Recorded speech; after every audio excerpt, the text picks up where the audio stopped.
नमस्कार, स्वागत है आप सभी का। मैं हूं आपके साथ ताने वर्मा। तो चलिए शुरुआत करते हैं उत्तराखंड के इस खास बुलेटिन की। तो सबसे पहले आपको बता दें कि उत्तराखंड में प्रदेश के मंत्रिमंडल में बदलाव के साथ ही साथ अब भाजपा के प्रदेश अध्यक्ष के बदलाव की चर्चाएं भी जोर पर चल रही हैं और बताया जा रहा है कि मंत्रिमंडल के विस्तार से पहले भाजपा के नए प्रदेश अध्यक्ष की ताजपोशी का ऐलान हो सकता है।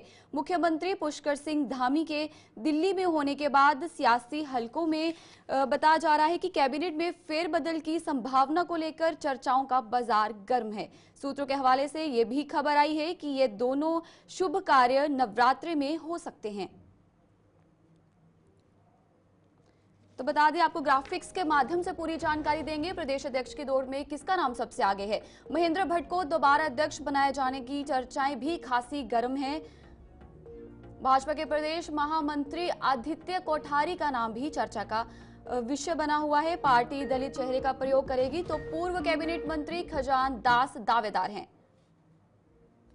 वरिष्ठ विधायक विनोद चमोली के नाम की भी हो रही है चर्चा। महिला चेहरे के तौर पर विधायक आशा नोटियाल के नाम पर भी चर्चा की जा रही है।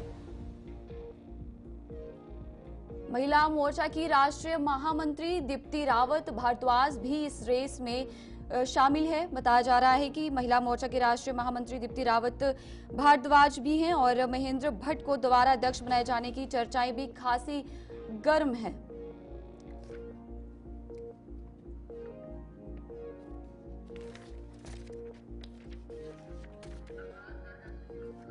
चलिए हमारे साथ और अधिक जानकारी के लिए हमारे संवाददाता धनराज गर्ग देहरादून से जुड़ चुके हैं। धनराज, मैं आपसे जानना चाहूंगी कि क्या ये बदलाव मंत्रिमंडल के विस्तार से पहले होगा?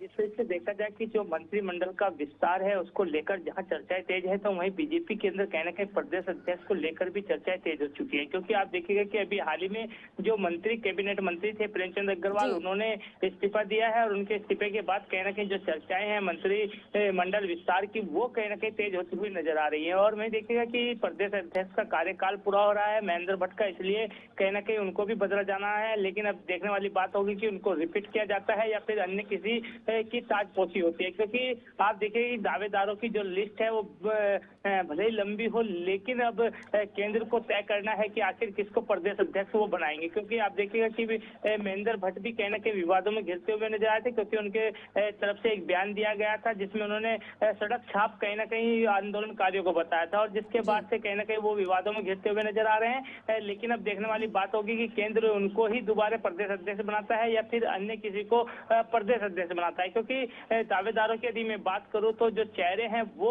बड़े चेहरे कहीं ना कहीं निकलकर सामने आ रहे हैं, जिसमें पूर्व मुख्यमंत्री रमेश पोखरियाल निशंक का नाम भी सामने है। इसके साथ ही महिला मोर्चा की जो अध्यक्ष हैं आशा नोटियाल और विधायक हैं वो केदारनाथ से, उनका भी नाम सामने आ रहा है कि उनको ही प्रदेश अध्यक्ष बनाया जा सकता है। इसके साथ ही दीप्ति रावत का नाम कहीं ना कहीं उजागर हो रहा है। लेकिन अब देखने वाली बात यह होगी कि केंद्र कब तक अनुमति अपनी देता है और किसके चेहरे पर मोड़ लगाता है और किसको प्रदेश अध्यक्ष बनाता है। जी धनराज, क्या पार्टी दलित चेहरे का प्रयोग करेगी? क्या माना जा रहा है कि अगर करेगी तो कौन कौन किस किस के नाम सामने आएंगे? जी बिल्कुल, देखिए यदि दलित चेहरे का प्रयोग यहाँ पर होता है तो कहीं ना कहीं खजान दास का नाम सबसे पहले सामने निकल कर आ रहा है। क्योंकि खजान दास पूर्व मंत्री भी रह चुके हैं और काफी सीनियर विधायक भी हैं, कई बार के विधायक वो रह चुके हैं, तो कहीं ना कहीं उनका नाम सबसे आगे निकल कर आ रहा है। लेकिन अब देखिएगा कि जो बीजेपी पार्टी है वो चारों तरफ से कहीं ना कहीं इस तरीके से देखती है कि सभी समीकरणों को साध लिया जाए, चाहे वो क्षेत्रवाद का समीकरण हो या फिर जातिवाद का समीकरण हो, सभी समीकरणों को भांपते हुए कहीं ना कहीं बीजेपी उसी के नाम पर मोड़ लगाएगी। लेकिन अब देखने वाली बात यही होगी, क्योंकि अभी भी संशय लगातार बना हुआ है, लगातार जो बड़े नेता हैं वो दिल्ली का दौरा कर रहे हैं। मुख्यमंत्री पुष्कर सिंह धामी भी दिल्ली के दौरे पर कल रहे थे और ये भी माना जा रहा है कि इसी महीने के अंदर कहीं ना कहीं जो मंत्रिमंडल का विस्तार है वो भी कर दिया जाएगा। ठीक है, तमाम जानकारी के लिए धन्यवाद। धनराज गर्ग देहरादून से हमें अपडेट कर रहे थे। बता दें कि उत्तराखंड में मंत्रिमंडल विस्तार के बदलाव के साथ ही साथ अब प्रदेश के भाजपा के प्रदेश अध्यक्ष की बदलाव की भी चर्चाएं जोरों शोरों पर है और ये माना जा रहा है कि ये दोनों काम नवरात्रों में हो सकते हैं, जिनके की कुछ नाम भी सामने आए हैं। अगर महिला की अगर हम बात करें चेहरे की, तो आशा नोटियाल का भी चेहरा सामने आया है। तो चलिए अब आगे बढ़ चलेंगे। मुख्यमंत्री ने सीएम हेल्पलाइन यानी कि 1905 की समीक्षा की है और इस दौरान मुख्यमंत्री ने समय पर समस्याओं का निवारण न करने वाले अधिकारियों की जिम्मेदारी तय करने के साथ ही जिन अधिकारियों के स्तर पर अधिक शिकायतें लंबित है उन्हें कारण बताओ नोटिस जारी करने और लापरवाही बरतने जाने की स्थिति में सख्त कार्रवाई किए जाने के निर्देश दिए हैं। मुख्यमंत्री ने कहा है कि सभी विभागाध्यक्ष ये सुनिश्चित करें कि कार्मिकों की सेवानिवृत्ति के बाद 1 माह के अंदर उनके सभी देयकों का भुगतान हो जाए। मुख्यमंत्री ने कहा है कि सरकार जनमानस की है और जन समस्याओं का त्वरित समाधान करना हमारी जिम्मेदारी है। राजस्व विभाग, वन विभाग और शिक्षा विभाग में जन शिकायतों के समाधान में हो रही लेट लतीफी पर मुख्यमंत्री ने नाराजगी व्यक्त करते हुए निर्देश दिए कि अधिक समय तक लंबित प्रकरणों के मामले में संबंधित अधिकारियों का स्पष्टीकरण लिया जाए। उन्होंने सभी जिलाधिकारियों को निर्देश दिए हैं कि राजस्व विभाग से संबंधित सभी मामलों की नियमित मॉनिटरिंग की जाए। जिन क्षेत्रों में अधिक शिकायतें प्राप्त हो रही हैं उसका कारण जानने की साथ ही उचित समाधान के लिए आगे की योजना बनाने के निर्देश मुख्यमंत्री ने दिए हैं। उन्होंने कहा है कि सभी सुनिश्चित करें कि जिन समस्याओं का समाधान जिस स्तर पर हो सकता है वही समाधान किया जाए। अनावश्यक रूप से शिकायत उच्च स्तर पर आने पर उन अधिकारियों की जिम्मेदारी भी तय की जाए जो अपने स्तर पर समस्याओं का समाधान नहीं कर रहे हैं। मुख्यमंत्री ने कहा है कि सीएम हेल्पलाइन में शिकायतों का त्वरित निस्तारण करने वाले अधिकारियों को सम्मानित भी किया जाए। जो समीक्षा की गई है उसके क्रम में मैं 2 चीज़ों को हाईलाइट करना चाहूँगा। सबसे ज़्यादा जो जनता मिलन के कार्यक्रम हुए हैं वो उधम सिंह नगर जिले में हुए। सबसे ज़्यादा जो समीक्षा के कार्यरत हुए हैं वो यहीं से जारी हुए हैं। तो इसमें कहीं ना कहीं हम लोगों के यहाँ क्योंकि जनसंख्या भी ज़्यादा है, समस्याएं भी ज़्यादा हैं, तो हमारे अधिकारी कहीं ना कहीं सबसे ज़्यादा कोशिश तत्परता से रहते हैं। संख्या में ज़रूर हम लोग कहीं ना कहीं ज़्यादा रहते हैं, लेकिन मुझे देखा जाए अगर परसेंटेज में तो हमारी शिकायतों का निस्तारण काफ़ी संतोषजनक है। इसमें मुख्यतः राजस्व और हमारा शहरी विकास विभाग की हम लोग विशेषता समीक्षा लेते रहते हैं। लगभग 2400 कॉल्स जिलाधिकारी द्वारा स्वयं की गई हैं इसमें, ताकि लोगों तक जब सरकार का ये मैसेज पहुंच सके कि सरकार जागरूक है और समस्याओं को समाधान तक ले जाने के लिए सक्षम है। चक्राता विधानसभा के चिरमेरी टॉप में वन पंचायत सम्मेलन 2025 थीम जंगल से जन कल्याण तक कार्यक्रम का आयोजन किया गया, जिसमें कि वन मंत्री सुबोध उनियाल मुख्य रूप से शामिल हुए। इसके साथ ही चक्राता विधानसभा के विधायक प्रीतम सिंह और अल्पसंख्यक आयोग के अध्यक्ष प्रताप सिंह रावत और जिलाधिकारी देहरादून सविन बंसल भी इस कार्यक्रम में शामिल हुए। वन मंत्री के द्वारा एक वृक्ष भी लगाया गया और कार्यक्रम की शुरुआत दीप प्रज्वलित करके की गई। वहीं जौनसार बाबर के सांस्कृतिक कार्यक्रम भी प्रस्तुत किए गए। कार्यक्रम में भक्ताओं ने पेड़ लगाओ, पेड़ बचाओ और धरती को हरा भरा बनाओ थीम पर अपने विचार रखे। वहीं वन विभाग चक्राता के द्वारा कई स्टॉल भी इस कार्यक्रम स्थल पर लगाए गए, जिनका निरीक्षण वन मंत्री सुबोध उनियाल ने किया। इसके अलावा वन पंचायत के प्रतिनिधियों में चेक भी वितरण किए गए। सम्मेलन करके ये था कि हमारे आज आप जानते हैं कि अब तक गठन हुआ था बनाछादी क्षेत्र 11,253 पंचायतें हैं। जौनसार बाबर क्षेत्र में 186 के आसपास पंचायतें हैं। इस सम्मेलन की ये था कि देखिए वनाग्नि का सम्मेलन शुरू हो रहा है, ह्यूमन वाइल्ड लाइफ कॉन्फ्लिक्ट भी होता है। किस तरह स्थानीय लोगों की भागीदारी के साथ हम वनाग्नि और जो मानव वन्यजीव संघर्ष है इसको किस तरह कम कर सकें और किस तरह स्थानीय लोगों को इसके लिए जागरूक कर सकें, उनके अंदर एक जिम्मेदारी का भाव भी बने और उनको मदद भी मिले। यही कारण था कि वन पंचायतों को सुनिश्चित करने के लिए ये वन पंचायत सम्मेलन किया गया, जिसमें 15,000 रुपये प्रति पंचायत जिला प्रशासन ने आपदा प्रबंधन मद के दिया है। इसके साथ साथ हम लोग वन पंचायतों में 628 करोड़ का हर्बल मिशन भी शुरू करने जा रहे हैं, ताकि हम लोगों ने वन पंचायत अधिनियम में परिवर्तन करके वन पंचायत की भूमि पर जड़ी बूटी की खेती करने का जो प्राविधान किया, कि वो की जा सकती है, ताकि पंचायतों के माध्यम से पंचायत से जुड़े हुए लोगों की आजीविका भी जुड़े और वो वनों को बचाने में अपनी भूमिका को और ज़्यादा संवेदनशीलता के साथ करें। सर, जितनी अच्छी योजना है तो उस हिसाब से जब इम्प्लीमेंट का समय आता है तो कोई सी भी योजना धरातल पे नहीं उतरती। इम्प्लीमेंट देखिए, ये तो ऐसी योजना है जिसका नाम ही रखा है जंगल से जन कल्याण तक, ताकि स्थानीय जनता जंगलों के महत्व को स्वयं समझे। क्योंकि आज उत्तराखंड जैसे राज्य में जहाँ 71% क्षेत्र वनाभूमि से आच्छादित है और हमारी आजीविका का बहुत बड़ा जो स्रोत है वो ये वनों पर आधारित है, जिससे हमारे यहाँ की नैसर्गिक सुंदरता। सम्मेलन दायित्व दिया गया, जब तक वो मूर्त रूप से जमीन पर ना उतरे तब तक कोई फायदा होने वाला है। पूरे कार्यक्रम के प्रदेश के अंदर वनाग्नि लगातार वन क्षेत्र की चपेट में इस दिशा में प्रयास है, सार्थक होगा। सरकार को साधुवाद। आपने क्षेत्र के विकास के लिए पर्यटन बढ़ावा की बात मैंने कहा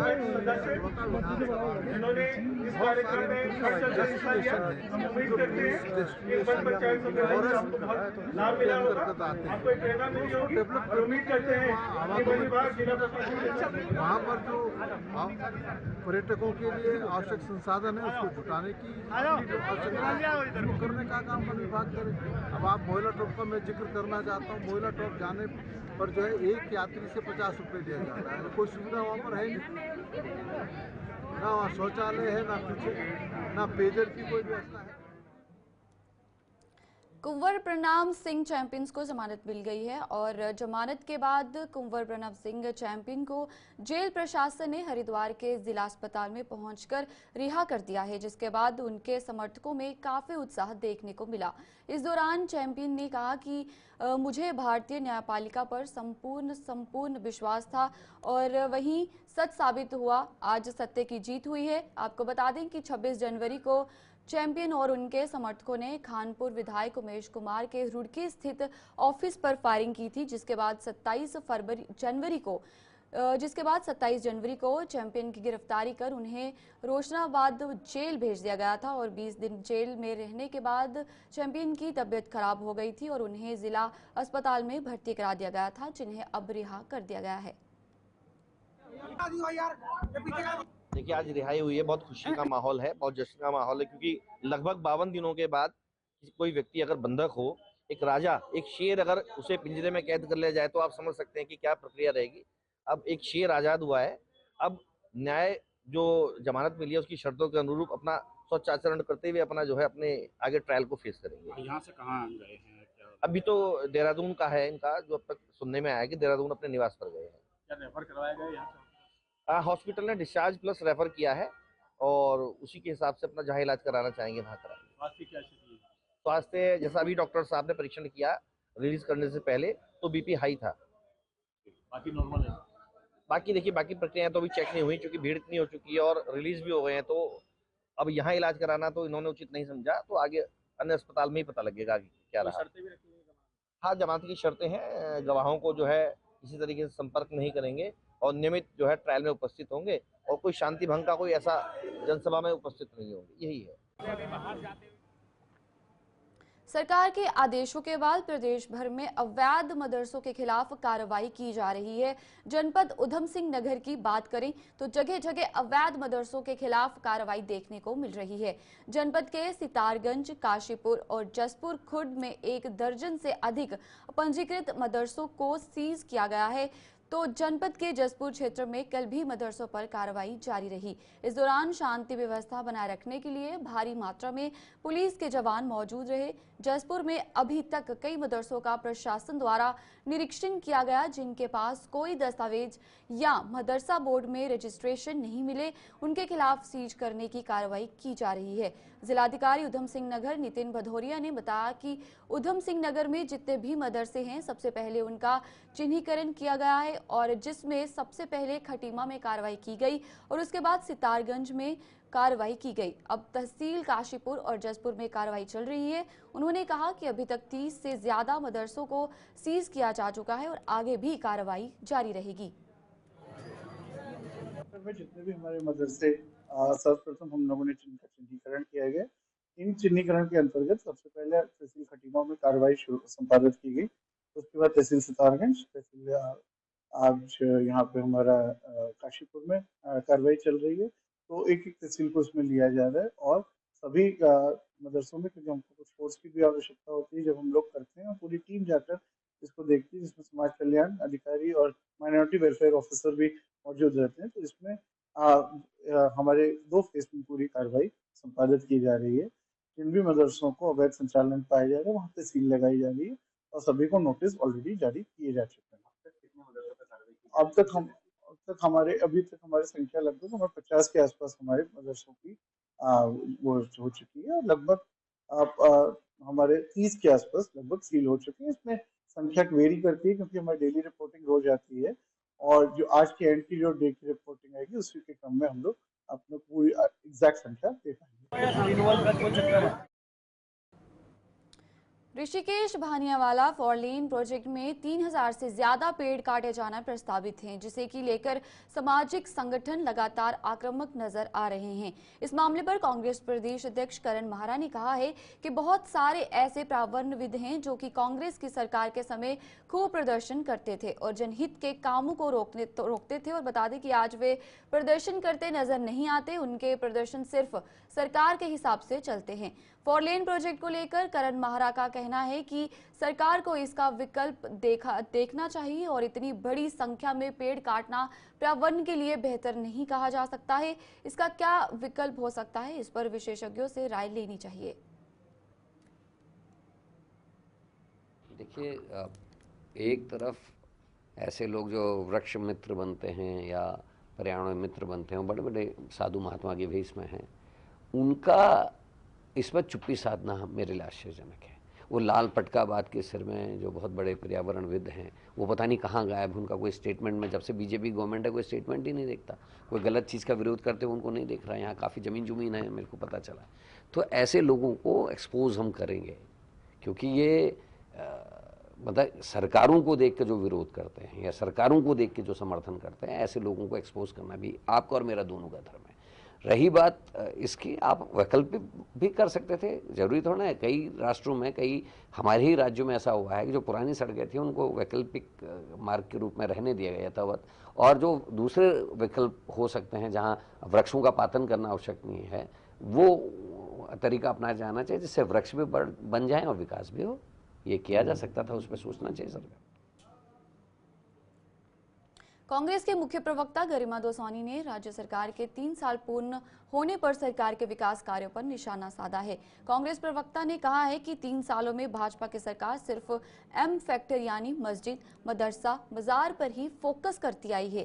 कांग्रेस प्रवक्ता ने कहा है कि यूसीसी कानून का ढोल पीटने वाली सरकार भी राज्य में इस कानून को नहीं दे पाए। विकास ना तो कभी किताबों में छपता है और ना ही उसके गाथा गाई जाती है, बल्कि जनता खुद विकास के कामों से लाभान्वित होते हुए नजर आती है। लेकिन 3 साल में भाजपा सरकार विकास करने में असफल साबित हुई है।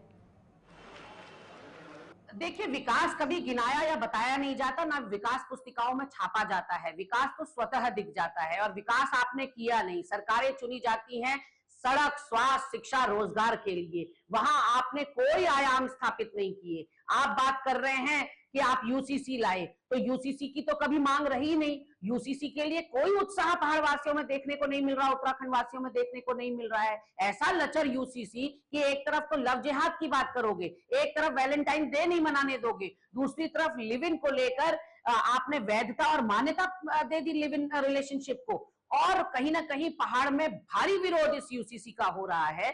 आपने इतना लचर भू कानून यहां दिया है और आप स्वयं कह रहे हैं कि इसमें संशोधन की गुंजाइश है, तो सोचा जा सकता है कि आपने भू माफियाओं के लिए किस तरह से चोर दरवाजा खोल दिया और एक ही प्रदेश में आपने 2 भू कानून बनाने का काम किया, एक हरिद्वार उधम सिंह नगर के लिए और दूसरा बाकी के पर्वतीय जिलों के लिए। वहीं अगर धर्मांतरण कानून की बात करें, थूक जिहाद, लैंड जिहाद, नकल विरोधी कानून, आप म से मुसलमान, म से मदरसा, म से मस्जिद, इससे आगे तो आप बढ़ ही नहीं पाए। आपने बड़े बड़े आईआईटीज और आईआईएम स्थापित करने किए होते तो फिर उसको हम उपलब्धि में गिनते। आपने बड़े बड़े अस्पतालों की नींव रखी होती, बड़े बड़े खेल के स्पोर्ट्स स्टेडियम आपने नींव रखी होती, तो बात होती। हाँ, आपका नाम जरूर लिया जाएगा इस बात के लिए कि आप पेड़ों को काटने में सबसे नंबर 1 अव्वल रहे हैं, आप वनाग्नि वाले प्रदेश में नंबर 1 रहे हैं, आप महिला अपराध वाले प्रदेश में अव्वल रहे हैं, आप शराब के कंजम्पशन वाले प्रदेश में अव्वल रहे हैं। ये सब आपकी उपलब्धियां हैं। यहाँ अंकिता भंडारी को न्याय नहीं मिल पाया, यहाँ भर्ती घोटालों का पटाक्षेप नहीं हो पाया, यहाँ आधा दर्जन से ज्यादा दुष्कर्म जो महिलाओं के साथ हुए हैं उसमें आपके दल के नेता संलिप्त पाए गए हैं। ये आपकी उपलब्धि है। और कहीं से कहीं तक आप रोजगार यहाँ के युवाओं को नहीं दे पाए हैं, यह आपकी सबसे बड़ी उपलब्धि है। रुद्रप्रयाग के केगरखाल में गाड़ी सीखने के दौरान गाड़ी अनियंत्रित होकर गहरी खाई में जा गिरी, जिसमें कि सवार पिता और पुत्र की मौके पर मौत हो गई। सूचना मिलते ही डीजीआरएफ टीम ने घटनास्थल पर पहुंचकर रेस्क्यू अभियान शुरू कर शव को बरामद किया। मृतकों की पहचान 50 वर्षीय राम सिंह पुत्र शेर सिंह और 16 वर्षीय अमन पुत्र राम सिंह के रूप में की गई है। पुलिस ने मामला दर्ज कर हादसे की जाँच शुरू कर दी है। केदारनाथ धाम यात्रा को लेकर प्रशासन ने तैयारियां तेज कर दी हैं। लोक निर्माण विभाग गुप्तकाशी की 50 मजदूरों की टीम को लिंचोली से ऊपर रास्ते में टूटे ग्लेशियरों की बर्फ हटाने का कार्य कर रही है। जिलाधिकारी सौरभ गहरवार के निर्देशों पर आगामी केदारनाथ यात्रा को लेकर तैयारियां तेज हो गई हैं। लोक निर्माण विभाग गुप्तकाशी के 50 मजदूर 16 किलोमीटर पैदल मार्ग को दुरुस्त करने में जुटे हुए हैं। मजदूर इन दिनों छोटी लिंचोली से आगे रास्ते में टूटे ग्लेशियर की बर्फ को हटाने का कार्य कर रहे हैं। बीते 2 दिनों में मौसम साफ होने के चलते प्रशासन ने यात्रा की तैयारियों को तेजी देने का कार्य शुरू कर दिया है।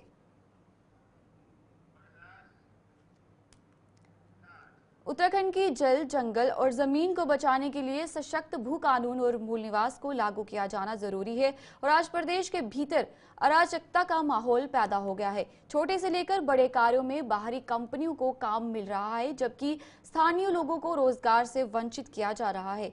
आम जनता सरकार की भ्रष्ट नीतियों से खासी परेशान हो गई है। LUCC कोऑपरेटिव सोसाइटी ने पहाड़ की भोली भाली जनता को ठगने का काम किया गया है। ऐसे में प्रदेश में एक सशक्त विकल्प बनाने को लेकर आम जनता को एकजुट किया जा रहा है, जिससे प्रदेश को राजनीतिक संकट से बचाया जा सके। ये बात स्वाभिमान मोर्चा की आहूत चिंतन बैठक में मूल निवास भू कानून के संयोजक एवं मोर्चा के महासचिव मोहित ढिमरी ने कही है। देखिए, पूरे प्रदेश भर के अलग अलग जिला मुख्यालयों में हम लोग जा रहे हैं और उत्तराखंड स्वाभिमान मोर्चा के जरिए हम तमाम उन सवालों को लेकर जनता के बीच पहुंच रहे हैं जो लगातार इस प्रदेश में लोगों की एक तरह से आवाज है। आप देखिए, मूल निवास हो, भू कानून हो, बेरोजगारी का सवाल हो और भी अन्य जो जनता के ज्वलंत सवाल हैं, उसको लेकर जनता पिछले 24-25 सालों से संघर्ष कर रही है। लेकिन आज आप देखिए, राष्ट्रीय पार्टियों ने इस राज्य को कहाँ किस दिशा में ले जा रहे हैं। तो इसलिए हमने एक कोशिश की है कि एक नया विकल्प जनता को दिया जाए। उस विकल्प को देने से पहले जनता से हम सुझाव ले रहे हैं, राय मशविरा कर रहे हैं और जो जनता की राय मिलेगी हमको, उसके आधार पर हम आगे इसमें बढ़ेंगे। क्योंकि आप देखिए, जो अभी हम लोग अभी रुद्रप्रयाग में हैं, फिर गोपेश्वर जाना है, फिर कुमाऊं क्षेत्र में भी भ्रमण करना है। हम यही चाहते हैं कि कम से कम जनता ही इस निर्णय को ले, हम जनता पर निर्णय न थोपें। अगर विकल्प भी देना है, अगर जनता चाहेगी कि आपको इस दिशा में आगे बढ़ना चाहिए, तभी हम आगे बढ़ेंगे। अगर जनता कहेगी कि नहीं, हम संतुष्ट हैं, भाजपा कांग्रेस के कार्यकाल से संतुष्ट रहे, तो हम कहेंगे फिर हम इस दिशा में आगे बिल्कुल भी नहीं बढ़ेंगे। तो कुल मिलाकर जनता के बीच जाकर उनकी राय लेकर ही हम इस मोर्चे को आगे बढ़ाएंगे। और जो लड़ाई हम लगातार लड़ रहे हैं, मूल निवास भू कानून की, बेरोजगारी की और भी उत्तराखंड के जो सवाल है, उनको लेकर जो संघर्ष चल रहा है, वो आगे भी जारी रहेगा। देखिए, ये उत्तराखंड के स्वाभिमान की लड़ाई लड़ने के लिए एक मंच तैयार किया गया है और हमने एक स्लोगन भी दिया है कि संकल्प नए विकल्प का। और निश्चित तौर पर ये मोर्चा एक विकल्प भी देगा और वो विकल्प कोई मोर्चा अपनी तरफ से नहीं, निश्चित तौर पर जो अभी मुख्य जनपदों के मुख्यालयों में जो गोष्ठियां की जा रही है, उन गोष्ठियों के माध्यम से जितने सुझाव आए हैं और सोशल मीडिया में जो हमने नंबर पब्लिश किया है, इसके ईमेल पब्लिश की है, उसके माध्यम से जितने सुझाव आएंगे, उन सुझावों के आधार पर आगे बढ़ा जाएगा और एक विकल्प देने की हमारी कोशिश रहेगी। क्योंकि 25 वर्षों से जो लूट खसोट देहरादून में होली के ठीक 5 दिन के बाद शुरू होने वाले झंडे जी मेले का विधि विधान के साथ आगाज हो चुका है। गुरु राम राय महाराज जी के जयकारों के साथ झंडा जी का अवरोहन किया गया और इस मौके पर बड़ी तादाद में दूर दूर से आई संगत ने झूम झूम कर गुरु राम राय महाराज जी के जयकारे लगाए। इस मौके पर महाराज देवेंद्र दास जी ने बताया कि झंडे जी मेला महाराज श्री गुरु राम राय जी के जन्मदिन के अवसर पर मनाया जाता है। सभी लोगों की आस्था झंडे जी में है और इस लिए बड़ी तादाद में ये संगत आती है और सभी की मनोकामना पूरी होती है। महाराज का जन्म दिवस बड़े हर्षोल्लास के साथ, आस्था के साथ, भक्ति भावना से मनाया गया और इस अवसर पर हमारी लाखों की संगतें जो है दरबार साहिब में इस समारोह की साक्षी बनी और ऐसा हम सबका अटूट विश्वास है कि दरबार साहिब में, झंडा साहिब में जो भी भावना से, भक्ति भाव से मत्था टेकता है उसकी गुरु महाराज हर मनोकामना को पूर्ण करते हैं। और यही कारण है कि आज इतनी बड़ी संख्या में जो है संगतें यहाँ पे।